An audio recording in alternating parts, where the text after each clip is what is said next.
Kamarudin Simanjuntak, Koordinator Tim Kuasa Hukum Keluarga Brigadir Yosua Huta Barat, Brigadir J, membeberkan bukti baru terkait adanya video call Brigadir J dengan pacarnya Vera Simanjuntak sebelum terjadinya penembakan.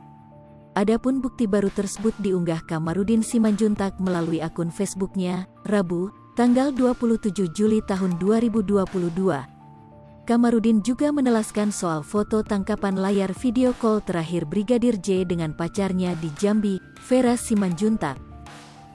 Bukti baru yang diunggah Kamarudin Simanjuntak melalui akun Facebooknya ini di tengah proses autopsi ulang, ekshumasi, jenazah Brigadir J di RSUD Sungai Bahar Muaro Jambi, Rabu, tanggal 27 Juli tahun 2022.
Hai pemirsa Sri Popo TV, jangan lupa komen, like, dan subscribe, serta tonton terus berita-berita terupdate lainnya ya.